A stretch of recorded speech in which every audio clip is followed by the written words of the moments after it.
This is Mongoose Jake here. I've got a T29 Ace Tanker replay here on Sand River. That'll be the first time this tank's been shown on my channel. And as you can see with the team list, it is a top tier battle with the 3-tier spread, all the way from tier 7s down to tier 5s.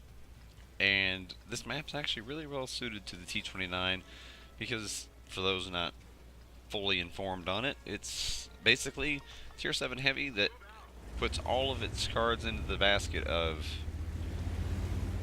gun depression and turret armor. Hull armor is nothing to be boasting about.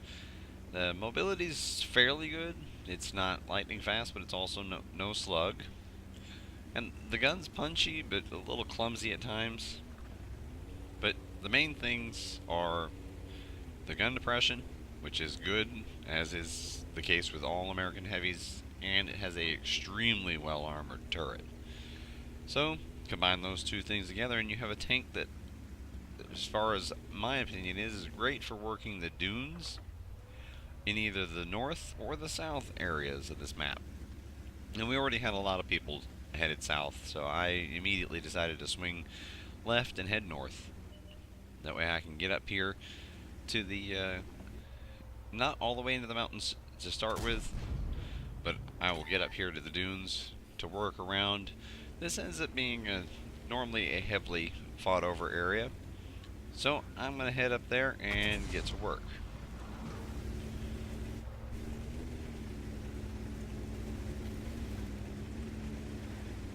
As you see me driving here, nothing really to show, but I just want to get into position.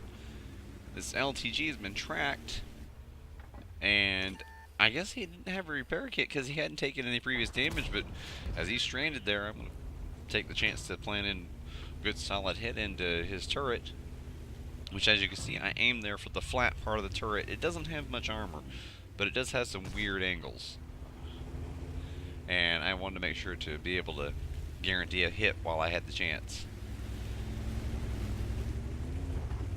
But I get back behind the dune because there is artillery in gameplay here, and I don't want to be the focus. So far the IS has taken the brunt of that, but I'm going to poke the ridge here and see who else is back there. And as it appears, it's just the T1 Heavy. Now I know there's more up to the actual far northeast corner, because there's already been a couple spotted, and there's another one. A Wolverine just got spotted by our teammate, and I want to move up there and help support there, because I can see that the south's starting to already look like there's signs of trouble.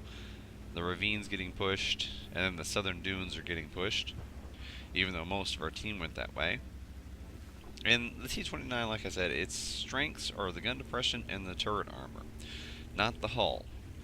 Now, I would love to go straight down there to the south and get up on the ridge above the ravine, but if I leave this area still having enemies, even if they are just tier 5s and 6s, because there is a tier 6 AMX-12T up there, even with just a few tier 5s and one tier 6, they can chew up the T29 pretty well if they're able to get side shots on it, which if I drove straight down there, I would be facing the enemies to the south, as I take out the Wolverine on the move there.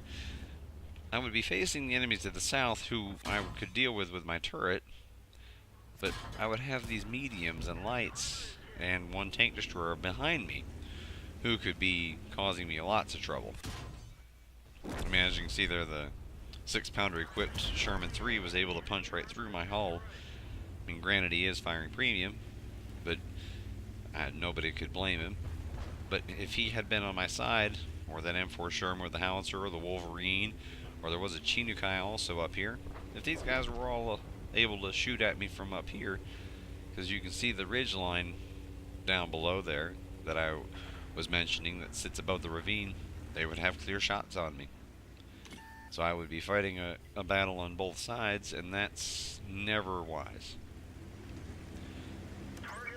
So that's why I decided to make the entire journey up here to the north and clear out these lower tier vehicles, lower tier only in the game, but they're still all dangerous opponents to have near you. But now with all of that cleared out, the MX-12T was on the run, and you're going to pop up here very soon that he had overturned his vehicle. As I come up over the ridge, you'll actually see right there, you can see his marker. And as I pop over the ridge, you'll actually see where his vehicle's up on his roof. Looks like he had caught too much air off of the next dune over. But now I can focus my attention to where I originally wanted to get to, which is that ridge line. Now I take a shot at the OI, and as you can see, there's no dust cloud behind it, so that was a hit, even if it didn't register.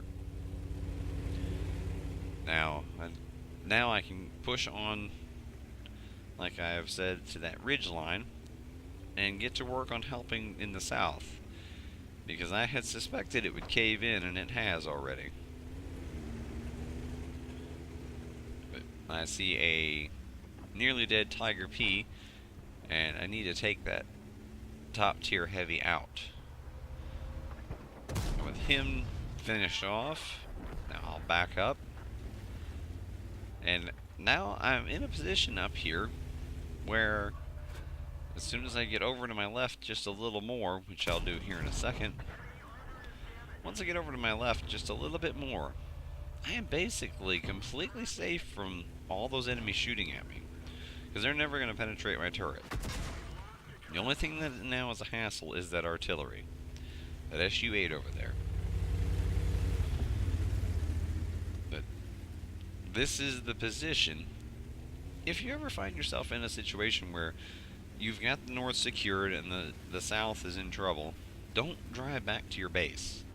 Position up here, because you can spot enemies from here, because I am the one doing the spotting at this moment. As you'll start to see some assistance damage pop up here and there as artillery helps out. Sorry, M44 has a pretty good game himself here in this battle.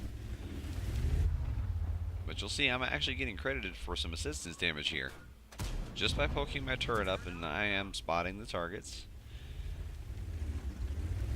And again, there's the SU-8, and he pops up on the map.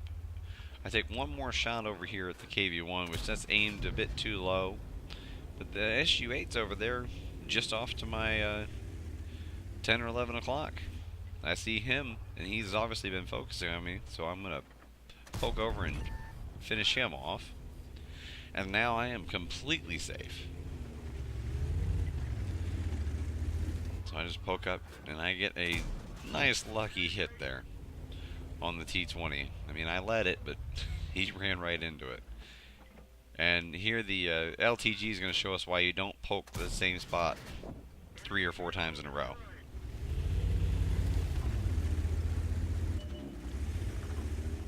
And with him gone, now it's the nearly dead KV-1. This T20, who's under fire from multiple directions, plus our own artillery is bombarding him. And then the Cheeto to the far west, who's kind of just poking and prodding from behind the dunes. There he is as he pokes up, trying to take a shot at our KV-1, who's off to my right there. And I see him taking fire, so I decide I'm going to push up and at the very least become a distraction. And I see I have a clear shot at the T20, so I finish him off. Because as always, you want to eliminate guns if you can. Don't necessarily go for the big damage shots. If you can take a dangerous gun out of the game, always do that more so than go for the damage. Because the T20 packs a nice punchy 90mm gun on a fast medium. And if one tank was going to turn it around, it would have been him. The Cheeto's not a bad tank itself, but his gun just doesn't have the punch to take down a T29 that's still got about half health. Because I could literally just push up on the Cheeto and just plow into him. But the T20, I want to make sure to hammer the point home that you need to go for the guns, because he could have poked and prodded here and there, landed a couple of lucky shots, killed me, and then he would easily be able to kill the IS and KV1 who have worse view range than I do. And with the way the T29 has been, I don't know that he would have been reliable to take on the T20. So I'll always go for guns being removed over everything else. Now I'm going to speed it up here to double speed because I broke off to the right when I had both the Cheeto and the KV1 as options because the KV1 was closer to our base and I didn't want the chance of him capturing out while we chased down the Cheeto. So I went after him and he's managed to disappear. I go through the middle here and our KV1 goes to the north. So I can only believe that the enemy KV1 managed to sneak down into the ravine behind our base and work. He must have worked his way through the middle as we're doing this right here. So to save you the time, as I could see the IS was going for the Cheeto, I wanted to locate the KV1, but we never do. So we still keep looking, but I had asked the M44 to go for the capture. T29 joined him, and they do both capture it out. And that happens right here in just a second. And on to the results screen. Of course, that was an ace tanker. Also have the Bruiser, the War, the Arsonist, the Duelist, Fire for Effect, the Radley Walters, a steel wall after I got in position, bounced all those shots off my turret, a high caliber, and of course if you get Radley Walters you get a top gun as well. And total in damage I did 3,730. I did get the 8 kills and 1,378 experience. And then I did fire the 18 shots. It only registers 14 hits but 15 penetrations, and that's because of the little hidden shot there on the OI. Going back over there to the T67, who had his unfavorable comments about me and the other Tier 7s. There he is for you to see.